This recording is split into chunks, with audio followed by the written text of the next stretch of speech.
طيب. بسم الله الرحمن الرحيم والصلاة والسلام على رسول الله وعلى آله وصحبه ومن والاه، أما بعد. قال: ويشترط التراضي منهما فلا يصح من مكره بلا حق، وأن يكون العاقد جائز التصرف فلا يصح تصرف صبي وسفيه بغير إذن وليه. And this is all we have done it before. So the first condition, that it required to have an agreement, mutual agreement from both parties. The second one, the contract is not valid when one of the party is forced to sell or the other one is forced to buy. And then the contractors, he need to be have the ability and the capacity to manage and to decide for the item he's selling or the object of the contract. So it cannot be from a child who does not have the capacity to sign on contract or to transfer a property. The same for the Safi who does not have a full mental capacity. Is either by being sick or being like old age or being someone who's not he's irresponsible. In this case, it require the permission of al-wali, the guardian of the child or the guardian of the person who's sick, etc. وأن تكون العين مباحة. So this is look, we have the first one, agreement, mutual agreement is the first condition. The second agreement to not a condition that no one should be forced, and this is actually included in the condition of the agreement. The second one is the state of the contractor, himself or herself, which is required to be someone who's had the full capacity to transfer property and to sign, etc. So we exclude from here anyone who does not have such capacity, like the children. وأن تكون العين. So this is the third one. العين مباحة النفع. The object of the or what will be the subject of the transaction need to be halal. And halal, it means like permissible for someone to consume, permissible for someone to have, permissible for someone to use. من غير حاجة, and he said من غير حاجة, if you remember, he said, if things are permissible to be used out of the state of necessity, because when it comes al-haja, when you include the haja, the need, then even something haram, it may be permissible at that time, right? Because when you come to a state of necessity, the haram becomes halal, for a state of necessity for people who do not have anything else except that, and then to preserve and their life, protect their life, they have to do it. So that's why he said biduni haj. So things, and he gave the example of the dog. قال كالبغل والحمار. البغل والحمار, the mule and the donkey, and we mentioned that, like the mule and the donkey, they are sellable and can be sold, but here if you look at what he intended here about the meat, as we said, it's haram, their meat is haram. ودود القز وبزرة والفيل. So, and we mentioned all of that, the worm that gives silk and this, all it will be accepted. والفيل وسباع البهائم التي تصلح للصيد, and even type of wild animal, if someone can train them and use them for hunt. إلا الكلب, except. So now we come to the exception. He said al-kalbu because the Prophet ﷺ in hadith prohibited the price of the dog. So like the dog, it can be used. It can be used when it is permissible to use for hunting, for guarding, for to be used like for animals like sheep, etc. However, of course, cannot be used for certain things like being inside the house, etc. That's from the etiquette in Islam regarding the dogs. But then if you remember, we have also studied that other scholars, they have difference of opinion. Some of them, they're saying even the hadith that been abrogated, the one that the Prophet ﷺ said, it is Allah prohibited the price of the dog.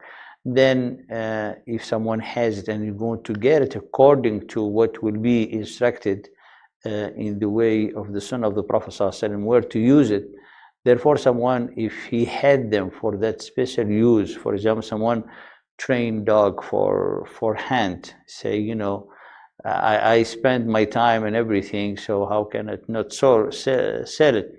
And from this perspective, that the other scholar, they said it is permissible, like the Hanafi school, like the Hanafis. But according to the Hanbali, as you see here, it's not permissible to sell it.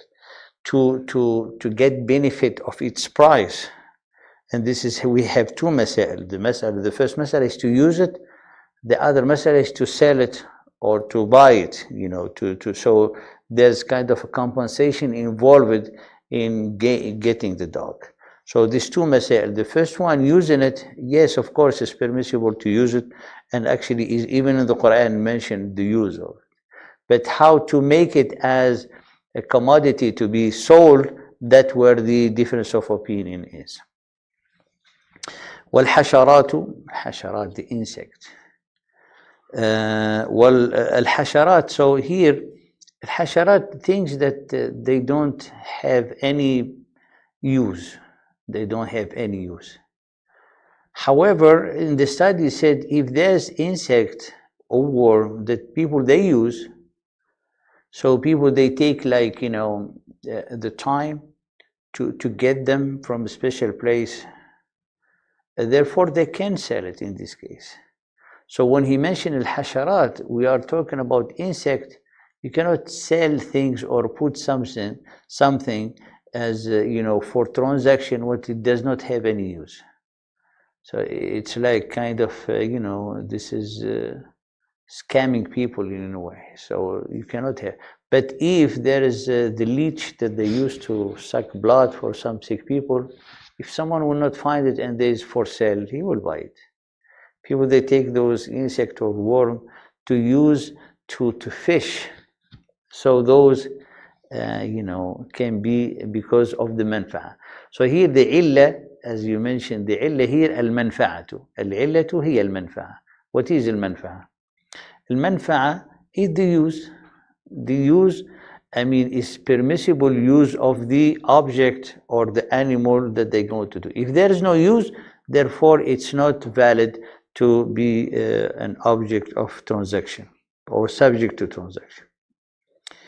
قال ونشترى له والمصحف والميتة. المصحف, we mentioned concerning the مصحف.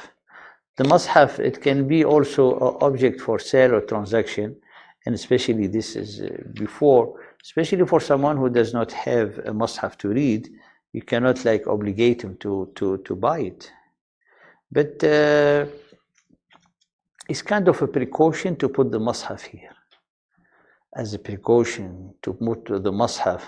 So people who will be selling the مصحف, they know that they should not sell it, but if they selling it, it's for a need. What is the need? Because if in the society people will not be, you know, focusing on or like dedicating part of the, you know, of their time and investment to print mushafs, so the mushaf are going to be rare into the society, and then it's going to be a difficult access to getting a mushaf. So here you have, you know, kind of maslaha wa mafsada. So if you say, okay, the mushaf cannot be subject to transaction, you cannot sell it. So then after a while, nobody will be thinking to print it because it requires investment. You know, print it, put it, bind it, nice cover, etc., etc. So if no one will do such a thing, after a while, there will not be even mushaf in the market. The other hand, he said, that's fine, you put it for sale. So it will be abandoned for people to take it whenever they want. Okay, that's why in some culture they don't say how much the price the mushaf. They say for how much the gift of the mushaf. How much should I give you to get this mushaf as a gift? So you know, even in the etiquette how they say it, which is nice. So this is why the mushaf is because you cannot sell the word of Allah subhanahu wa ta'ala. You cannot make the word of Allah as an object of transaction. But when we're talking about, you know, having the mushaf available, then you're going to be considering the cost of the paper, the cost of the printing, the cost of the labor, etc., etc. So that's what it will include in it. So that's concerning the mushaf. Then قال والميتة. الميتة is the dead animal. Anything dead. والميتة is what was, you know, or what died not in the way that can be consumed and used. And like the animal, the permissible animal, the only way to use them, you know, after their death is to be slaughtered by what we call الذكاة الشرعية. So to have the name of Allah subhanahu wa ta'ala mentioned and to be properly, you know, killed in the etiquette of the way of Islam. If it's being killed, then it becomes haram to eat it. And the easiest, or like the cat, which is the right, because Allah subhanahu wa ta'ala prohibited to kill any or to take away a life for any animal is haram, except if there is a reason for it. One of the reasons is to benefit from the animal, as Allah subhanahu wa ta'ala give you the right. So Allah subhanahu wa ta'ala said, we created for you this camel and cow and sheep and goat for you. But when it comes to kill the animal, there's a right to kill. Who gave you the right? Is Allah. That's why you say in the name of Allah.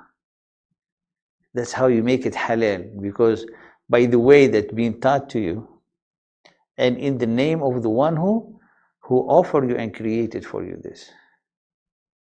But if the animal is killed, then it was killed without that right. That's why it's haram, for example, to kill a cat, haram to kill a dog, haram to kill any animal. Unless, you know, an animal that attacking you is going to hurt you. It's even haram to kill a game, and they kill it just for training. You know, people, they want to see, like, check their skills in shooting. They go shoot animal like deers. They kill them and they leave. That's haram. If you're going to go and hunt and get a deer, date a deer and, you know, use it at least for its meat, etc. But to kill it just for play and for training, that's haram. It's haram. طيب, if الميتة لا يصح بيعها لأن الله it's prohibited to sell dead animals or anything dead. إن الله حرم بيع الميتة. The Prophet ﷺ said, Allah subhanahu wa ta'ala forbidden the selling of الميتة. قال وأورد الصحابة رضي الله عنهم وهم الحارسون على العلم إرادا فقالوا يا رسول الله أرأيت شحوم الميتة فإنه تطلى بها السفن وتدهن بها الجلود ويستصبح بها الناس. Now we have another mas'ala that it's really how the Prophet ﷺ in the beginning of the Sharia, of the Tashri', of the legislation, there's this over-restriction to have the whole society submitted to the will of the divine. And then comes those exceptions and those taysir, making it easy. That's why some of the hadith, if, you know, like the hadith that we have mentioned about the dogs, some of the scholars, they say it's abrogated. you know, that hadith is abrogated, and they have why it's abrogated. قال, because it comes in the usul fiqh to understand that the base or the motivation into all the transactions is al-intifa'. You know, I say, why are you buying this glass? So there's a reason why you buy it. It's like to use it to drink. So al-intifa'u, the use, that benefit that you're getting from buying the glass, that's what it gives it the price, the use for it, you know. Therefore, the dog will be included in that. There is a use for it, that which is permissible. That's what we explain. Even though there is a hadith saying that is prohibited the price of the dog, but we said, you know, the reason of certain scholars like the Hanafi school, and some of the scholars say it's abrogated, that hadith. And what it means abrogated, which is mean another law came in the life of the Prophet ﷺ, which came after it, that annulled the law before it. Very simple example to that is the hadith of the Prophet ﷺ concerning visiting the grave. He said, don't visit the grave. Why in the beginning was restricted? Why? Because people very close to the time of ignorance of Jahiliyyah, they used to visit the grave and they do the same ritual or close to that type of the pagan ritual that people of Jahiliyyah, they do. So the Prophet ﷺ restricted for them to go. When the Aqidah and the creed and the belief, you know, being fully settled in the heart of the believers, what he said, the Prophet ﷺ, قال صلى الله عليه وسلم ألا إني قد نهيتكم عن زيارة القبور. Did I not? I mean, he said, I have in the past prohibited you to visit the grave. For now on, go and visit it. It will remind you death. So this hadith is very famous hadith, not concerning the topic of visiting the graves, but is very famous. In one hadith, you see two laws, one abrogated and the new one just legislated.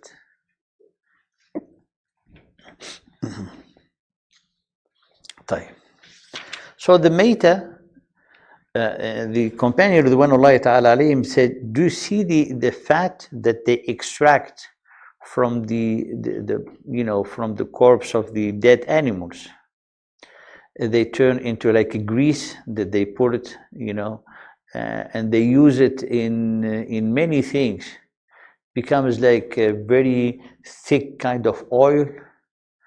And they use it to for example, to use it on top of the boat to give like a surface, so it will be like impermeable to water. They also put it on skin, animal skin, to make it smooth so it can be used.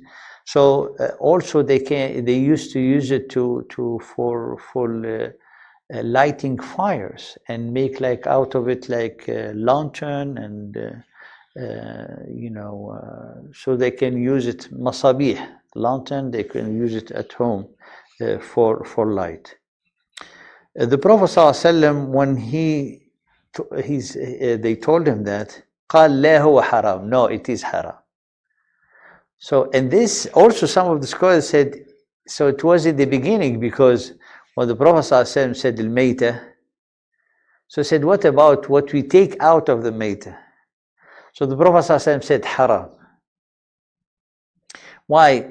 Because he explained to them, like the people of the book, they use always to play tricks.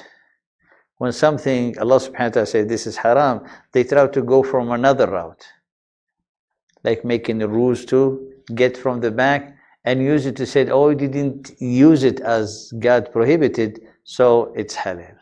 So the Prophet ﷺ, he's teaching the companion Ridwanullahi ta'ala alayhim, when he says haram is haram, don't even try to find that way to find a verdict to make it halal. قال قال فاختلف العلماء رحمه الله في قوله لا هو حرام إنه البيع لأنه موضوع الحديث. So he said, لا, when the Prophet ﷺ said, no, it is haram. So the scholar, they try to analyze it based on the usul to understand more in depth the hadith of the Prophet ﷺ. So I said, the Prophet ﷺ, did he mean the transaction itself, selling this oil that you extract from the dead animals, from the fat of the dead animals, or it is the fat itself that you use, it is haram. Now, when you said, I refer to the usul, if there is use for it, that's our qaida, you see our maxim that always go back to it. If there's use for it, so why not using it? Because the meita, it's, we're not selling the meita as a meat to be consumed. It's something extracted and using it in something else. So here, قال وهذا القول لا هو أي البيع حرام. So many of the scholars, they opt for the saying of the Prophet ﷺ that the prohibition is the selling. You can use it, but you cannot sell it. So the selling of al-mayta, that is haram, and whatever extracted from it. But whatever extracted from it, if it's beneficial and can be used, then it can be used, but cannot be sold. أن هنا يقول والصحيح أنه يجوز أن تطلى بها السفن وتدهن بها الجهود ويستصبح بها الناس. And he said the strongest opinion in this mas'ala, that it is permissible to paint with it the boat and to also lay it on the, use it for the skin animal, and to use it also as oil for light. طيب. قال والسرجين النجس والسرجين النجس. Also, it's not permissible to sell a sirjin. A sirjin, it is like, they use to fertilize the ground for the, when they plant, trees and things, they use that fertilizer, and the fertilizer usually they get it from, from the remaining of the animals, from their remaining feces and things. So that's what they use. They use for the zurwa. So this is impure, is najis. Is najis. So if it's najis, will you sell it? He said you cannot sell it. It's najis. But you can use it. You can use it, but it's najis. قال وهذا السماد ينقسم. So you have three types of fertilizers. One that is impure, taken from the remaining of the animal. قال لا يصح بيعه كروث الحمير وعذرة الإنسان وما أشبه ذلك. Anything that taken from the remaining of animal, of human being, it cannot be sold because it's najis. You can use it, but you cannot sell it. قال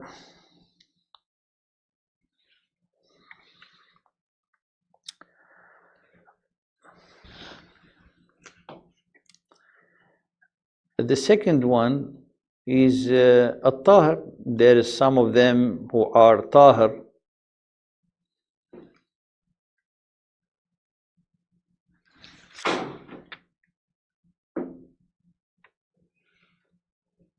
There's fertilizer that they use, which is tahar. I mean, from product of,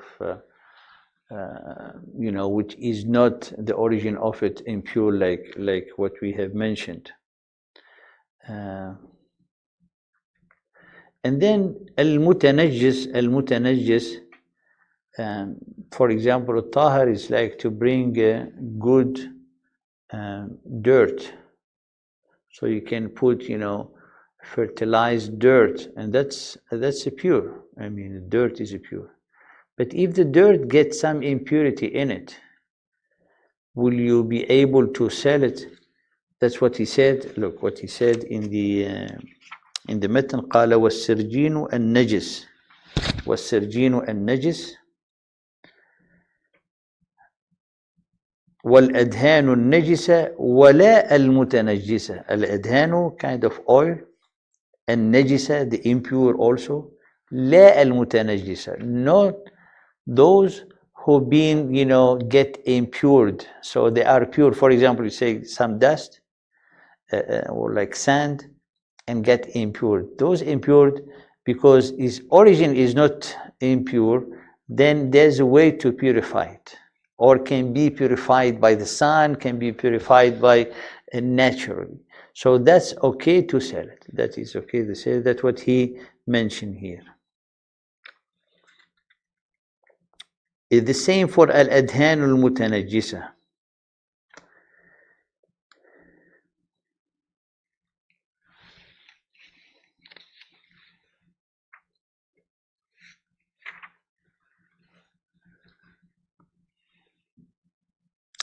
Al-adhan al-mutanajjisa, the oil that been get impure, but originally they were pure, they were like clean.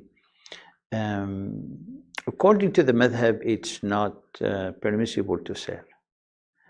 But here, and I'm referring here to Al-Sharh al-Mumta' للشيخ ابن العثيمين رحمه الله تعالى, he's saying in his conclusion, it is permissible because originally it wasn't impure.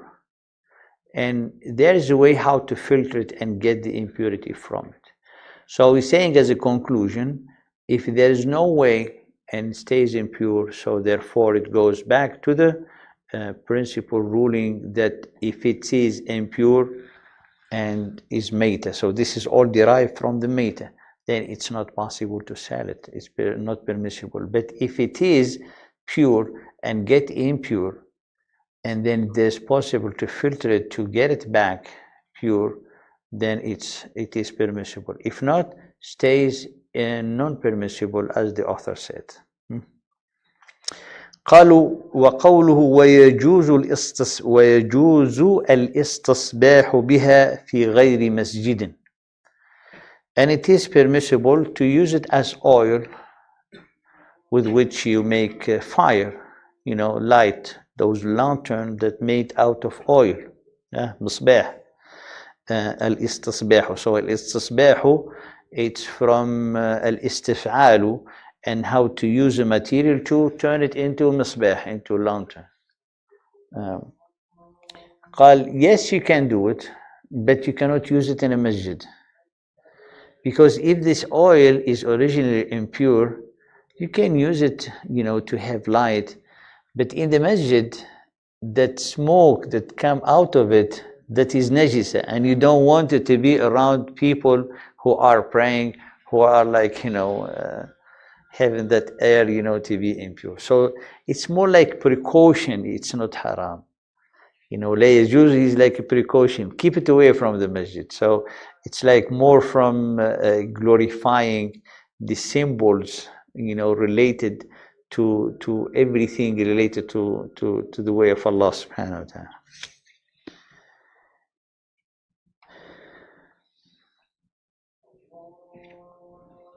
طيب.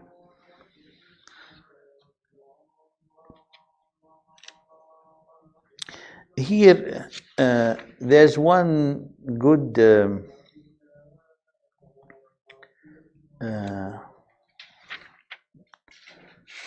good observation, a good note here.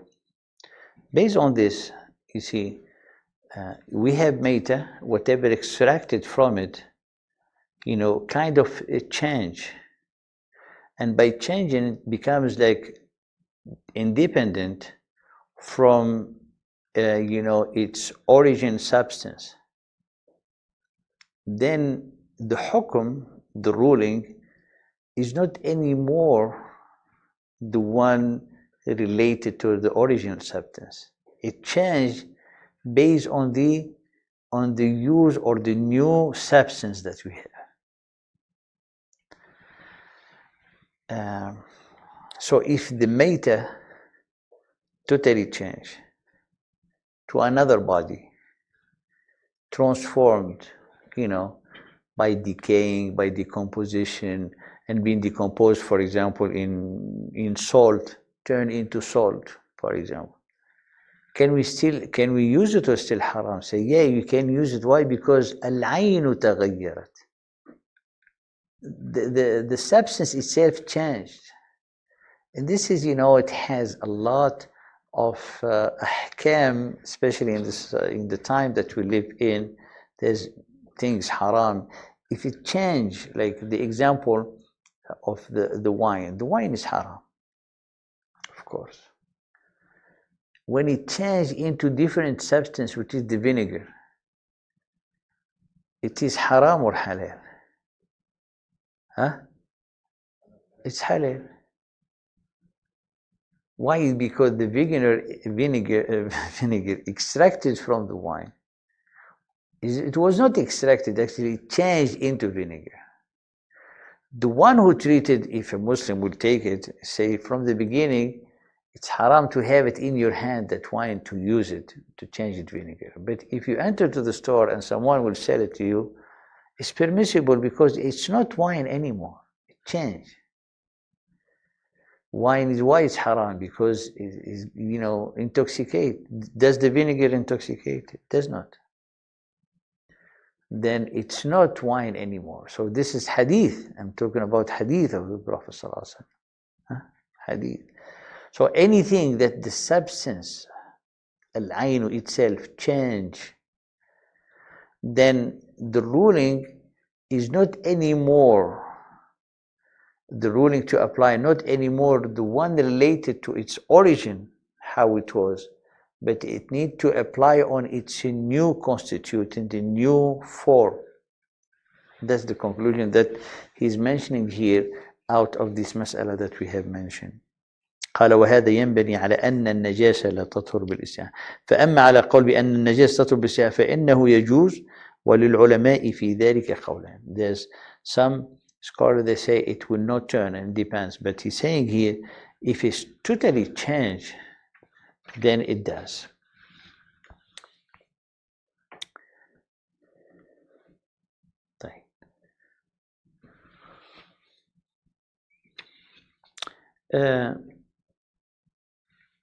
He added here, rahimahullah, more observation concerning the al-mayta.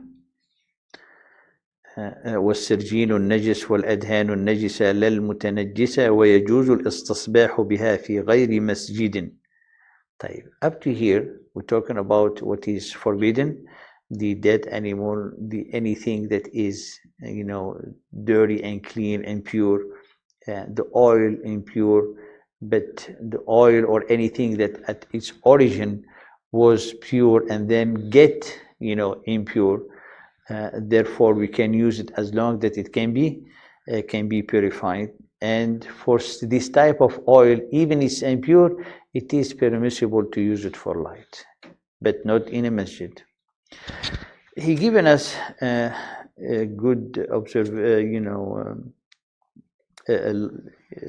some of other information, good information. قال ويستثنى من أجزاء الميتة. There's an exception when it comes to the dead animal, what you're going to take, permissible for you to use. Because there are things as لها حكم المنفصل. What حكم المنفصل? المنفصل والمتصل. المتصل is something fully part of the body, and others kind of it's independent of the body. منفصل, so it can be المتصل والمنفصل. When you look at the animal alive, what the thing that you can take out of the animal and will not hurt the animal, that will be حكم المنفصل. Like الشعر, the hair of the animal, the wool, the wabar of the those can be used, the feather, وما أشبه ذلك. So these, they can be sold because it can be purified and منفصلة. also add to it the skin. The skin. Why? Because the skin, you can purify it, you can clean it, you can tan it, so you can purify.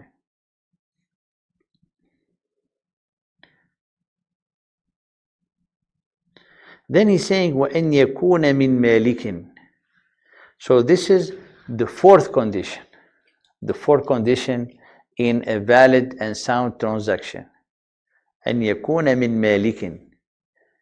What it means, أَنْ يَكُونَ مِنْ مَالِكٍ?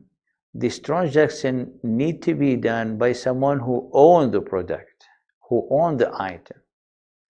So the fourth condition, he must be the owner. He owns it. He cannot sell something that is not his. How are you going to sign, the transfer of property when that property does not even belong to him, when that product does not even belong to him? So وَأَنْ يَكُونَ مِنْ مَالِكٍ, which means someone cannot buy something from a thief because he does not own it.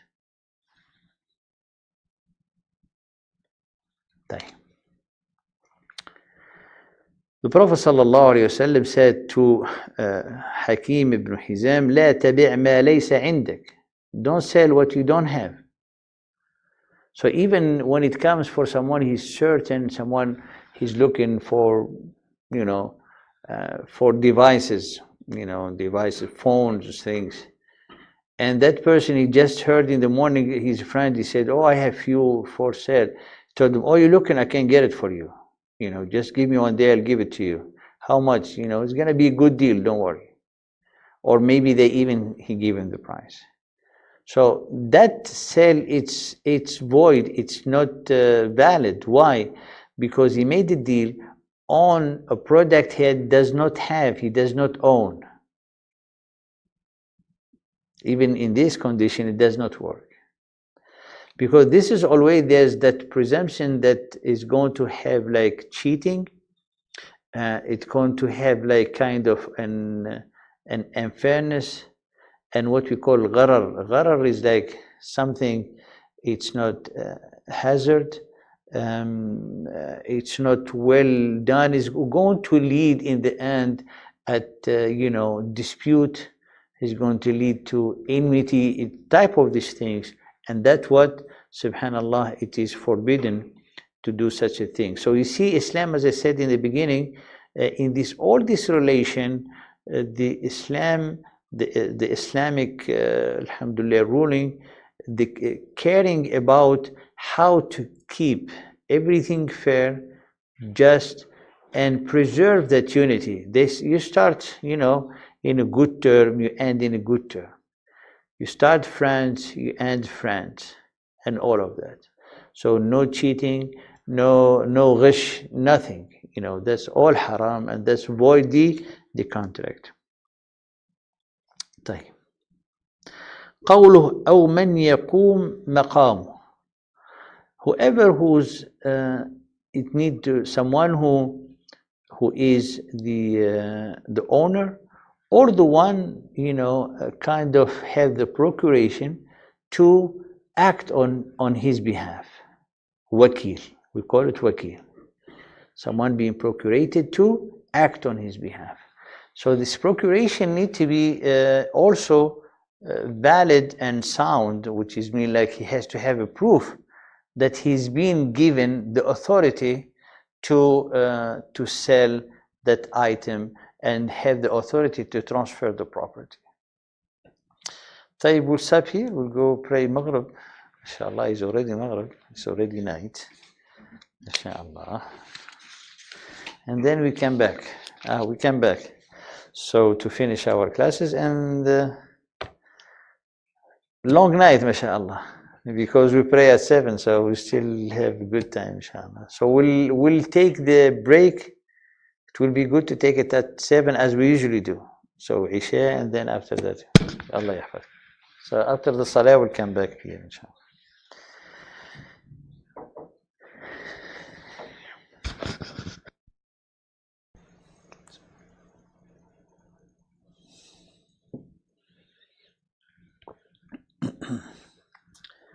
طيب بسم الله والصلاة والسلام على رسول الله وعلى آله وصحبه ومن والاه أما بعد قال وأن يكون من مالك أو من يقوم مقامه أو من يقوم مقامه. So this is we said the condition number 4,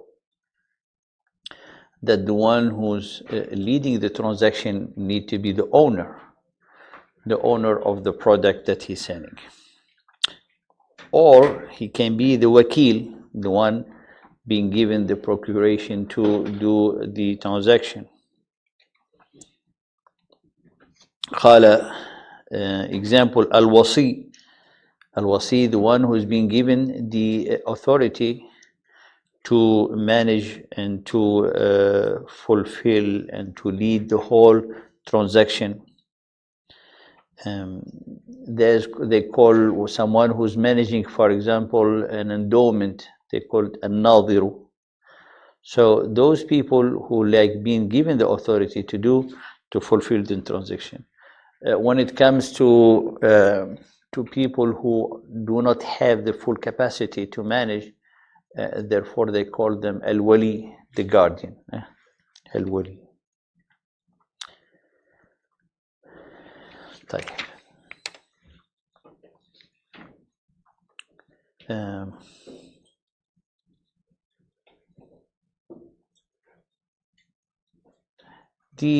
التصرف للغير, it require more care and different ahkam. When someone is, for example, being given the authority to manage or to act on behalf of someone else, there's difference, because he need to act and fulfill whatever task he's been given, especially in transaction, in the way that he will always benefiting the one who gave him the authority to do it. So it's going to be acting based on the command and on the wish of the instruction of the person.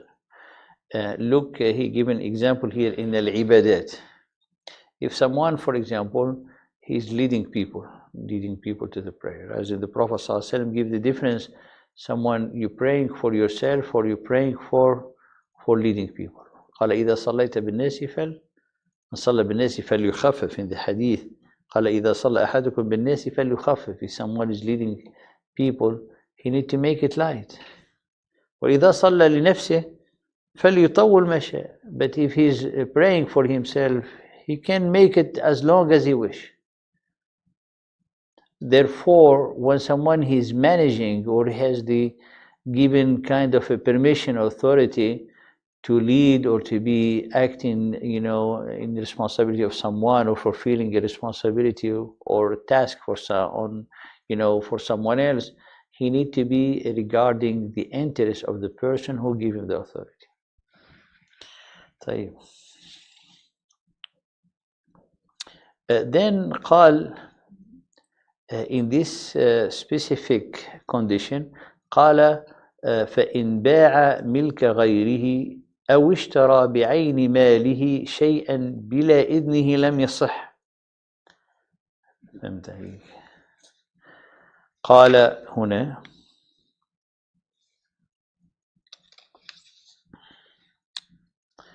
فإن باع ملك غيره, if he sell the property of someone else, it's not acceptable, it's haram. The contract is void. For example, you lost a book. Example, you're taking the book to not be like, you lost a book, and you enter, for example, in the library and you find someone has it. Said, from where did you get this book? He said, oh, I bought it. You bought it from who? He said, from so and so. He said, that's my book. He does not have the right to buy it for you. So by the law, he had the right to take back that book, and that person who get the book, he had the right to reclaim his money from the one who sold him the book, because the contract. So this person does not have the right, to say, this is, I bought it, this is my book. It's only his book if the contract was valid.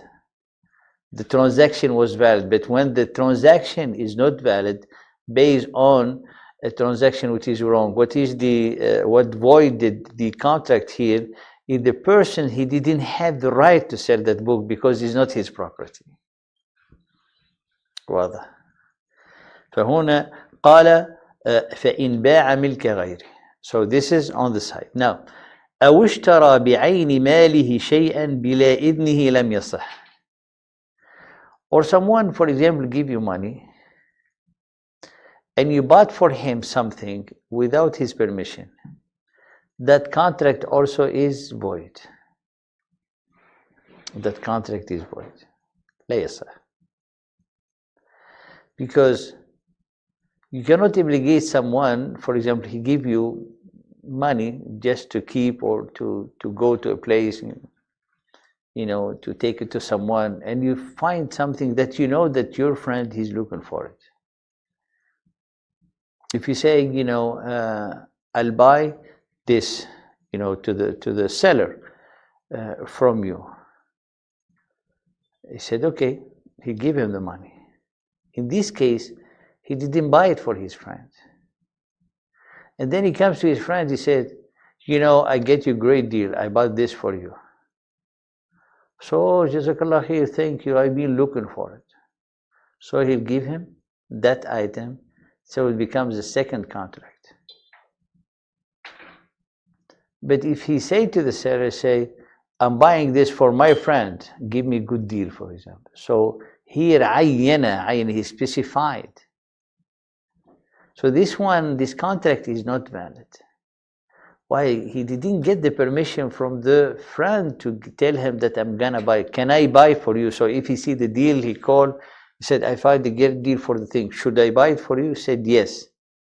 Then he said, I'm buying for this contract is sahih.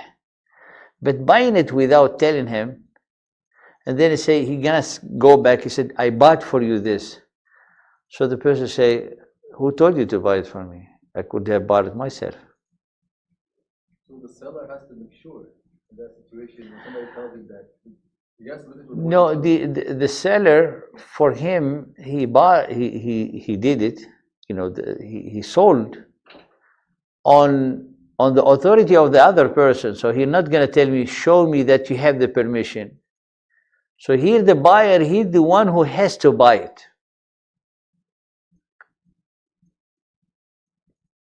For example, someone has the money of his friend. You go to a buyer, to a seller, you buy the product for your friend. You go to your friend, you said, I get you a great deal, this is for you, I bought it for you. Which money? He said, from your money that you gave me. He said, no, I didn't even intend to buy it. He said, it's good, it's good. He said, no. So then you have to get that item and give him back his money. There's no further argument. And the other scenario that I have mentioned, you buy the item and you go home, I'll get you a great deal. You want to get it? I already get it for you. He said, no, thank you. I don't think I need it now. So that person who already bought it, with the presumption that his friend, he might not be, interested in taking it, but he bought it because he knew a good deal. So this is transaction is valid because from the beginning he knows. But the consequence of the other one, you cannot obligate that person to get the item that you bought it from him when you didn't get his permission from the beginning. So that's why he said, قال أو اشترى بعين ماله شيئا بلا إذنه لم يصح. Or he bought with his money, he said, this money from so and so, I want to buy this for him. قال لم يصح. وإن اشترى له في ذمته بلا إذنه ولم يسمه في العقد صح له بالإجازة. Now, the first scenario, that's what he's describing here. If he bought something in his dhimma, it's like he bought it for him, but to just to offer it for him, whether he's going to accept it or not. If he accepted, that's fine. So if he accepted, then the contract becomes valid. If he doesn't accept it, then it becomes his responsibility, the person, to deal with the item that he bought.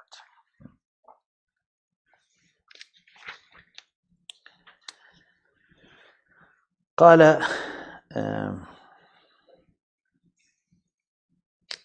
طيب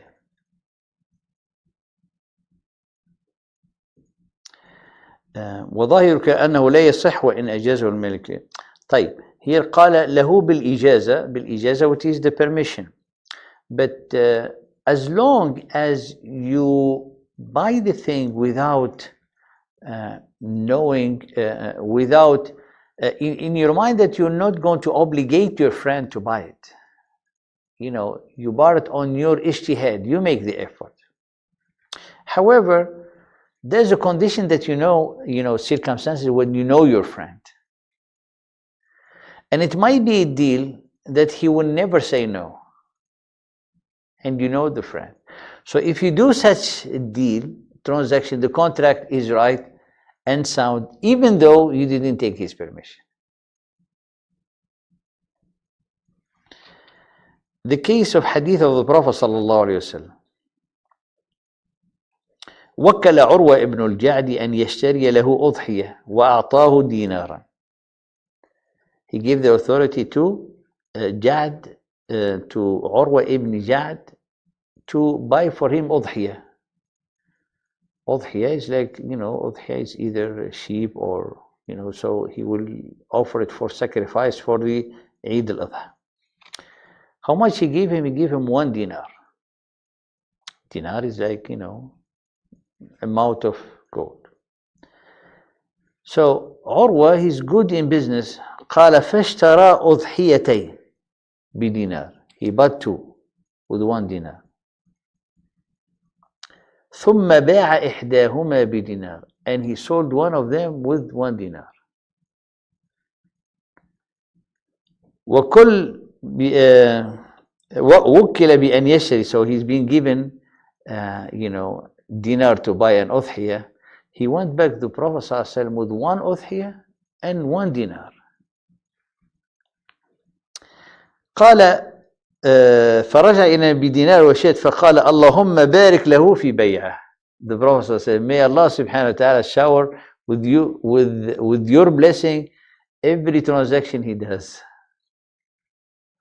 So in this condition, you know that the one who gave you the procuration, who gave you the money to buy something, and if you do manage it in a way that you're going to make for him more profit, that's beneficial. So you know that your friend or the one who gave you the procuration is going to be happy in his maslahah. So this is, you cannot say, look, I found a great deal to buy 2 items. You asked me to buy 1, I get you for the same price 2. Should I buy it for you or not? He told you, of course, go ahead. So this is someone will take the initiative to do it without getting back the permission, as in this hadith of the Prophet sallallahu alaihi wasallam.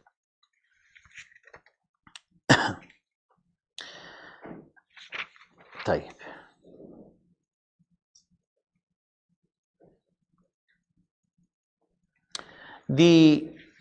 The one that I have mentioned, I'll give you example.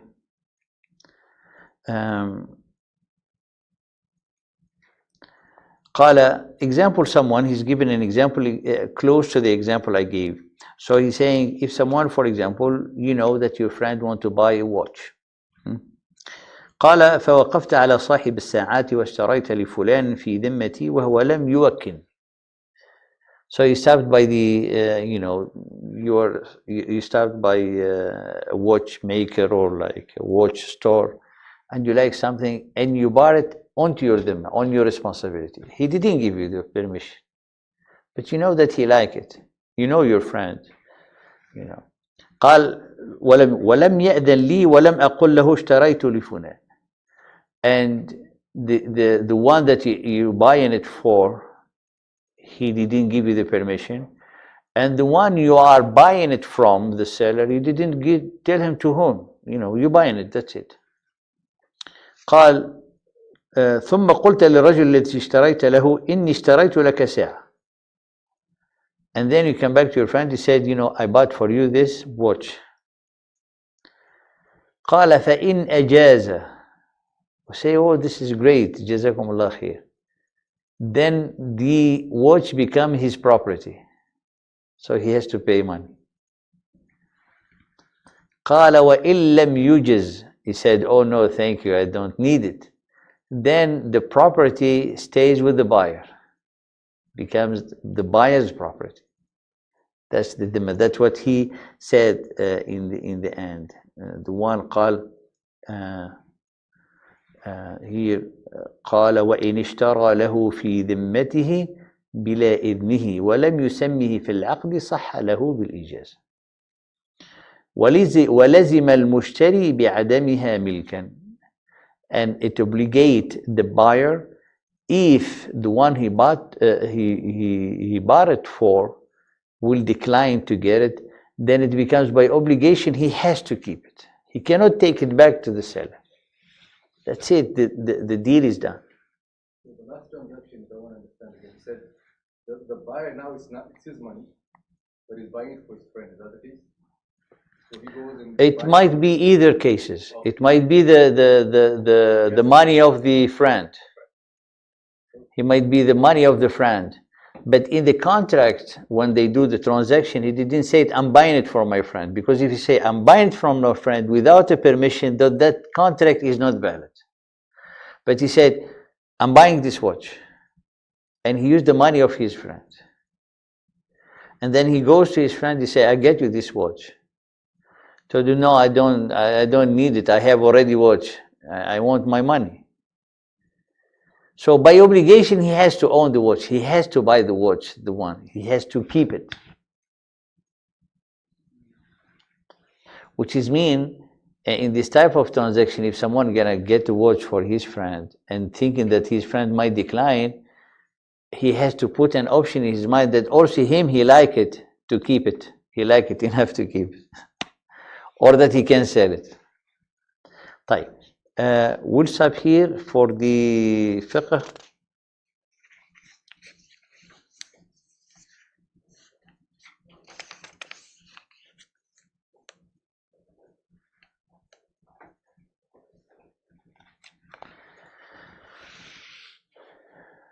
And then we pass to القواعد الفقهية.